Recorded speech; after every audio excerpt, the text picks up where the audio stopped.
C'est un coup de tonnerre qui a frappé l'émission Les 12 coups de midi, ce jeudi 24 juillet 2025, un rebondissement que personne n'avait vu venir, un visage familier que les téléspectateurs commençaient à apprécier, s'est soudainement effacé du décor, laissant place à une vague de stupéfaction et de questions. Comment un champion aussi prometteur a-t-il pu chuter aussi brutalement? Pourquoi ce timing si précis, ce suspense insoutenable dans les dernières secondes et surtout, que cache réellement cette élimination qui semble bien trop parfaite pour n'être que le fruit du hasard? Melvin, ce jeune homme du Finistère qui avait su conquérir le public en quelques jours à peine, s'était imposé par sa culture, son calme et son aisance face aux questions les plus piégeuses.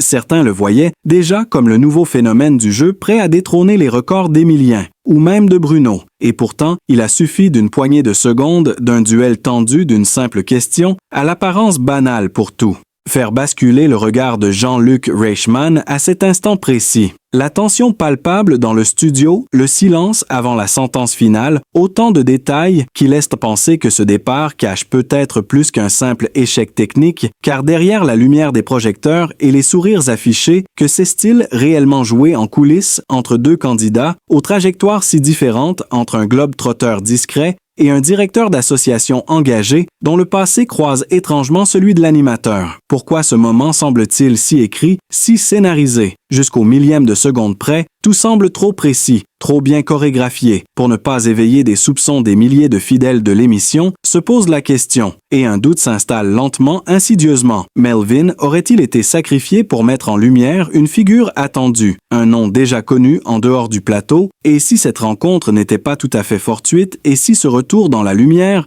d'un homme au lien préexistant avec l'univers de l'émission n'était que la première pièce d'un puzzle bien plus vaste, alors que les images défilent, que les déclarations s'enchaînent, une vérité plus trouble semble vouloir émerger, mais encore voilée par les apparences, cette élimination marque peut-être le début d'un chapitre plus complexe où se mêlent émotion, manipulation et révélation inattendue. Alors, restez bien avec nous, car ce que vous allez découvrir risque de bouleverser votre vision de l'émission. Abonnez-vous dès maintenant pour ne rien manquer de ce récit captivant. Il a suffi d'un battement de cœur à peine perceptible pour que tout bascule. La lumière crue des projecteurs s'est figée un instant suspendue à cette réponse qui n'est jamais venue, une question simple, en apparence presque trop simple, comme si elle avait été choisie avec soin pour prendre au piège un esprit pourtant affûté. Et dans ce silence qui a suivi dans cette fraction de seconde où le chrono s'est arrêté, une onde de choc s'est propagée dans le studio. Melvin ne comprenait pas, ses yeux se perdaient dans le vide.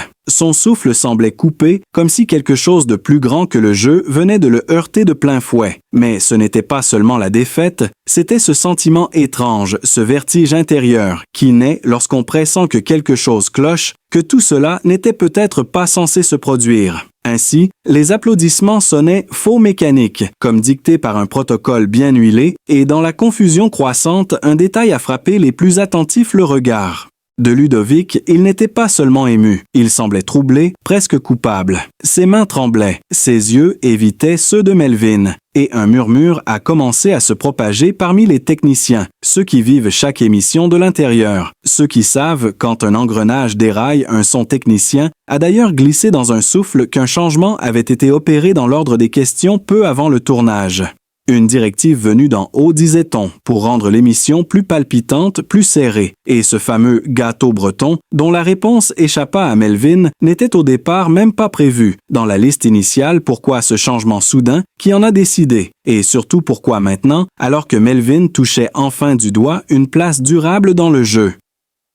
Ce genre de décision ne relève pas du hasard. Elle découle d'une volonté, celle de rediriger le récit, de créer un nouvel arc narratif autour d'un personnage plus télévisuel, plus intégré à l'univers de l'émission et Ludovic, ce réalisateur associatif ancré dans les réseaux culturels locaux, ami des plateaux, ami des caméras et des figures influentes, avait tout pour séduire la production. Ce n'est pas un inconnu, c'est un visage qu'on voulait revoir. Et cette anecdote, partagée sur Léo Mattei, soudain mise en lumière dans l'émission, sonnait comme une validation, comme une justification postérieure d'une présence planifiée. Mais ce qui a bouleversé les spectateurs, ce n'est pas seulement cette élimination inattendue, c'est la manière dont Melvin l'a vécu sa dignité. son regard noyé de larmes, qu'il tentait de masquer son sourire crispé lorsqu'il a serré la main de Ludovic, et surtout cette phrase murmurée hors champ captée par un micro oublié. C'était pas comme ça que ça devait se passer. Une phrase qui a glacé le sang de ceux qui l'ont entendue. Et depuis, les réseaux sociaux s'enflamment. Les messages affluent, les vidéos sont décortiquées, image par image, des ralentis sont partagés pour montrer l'hésitation de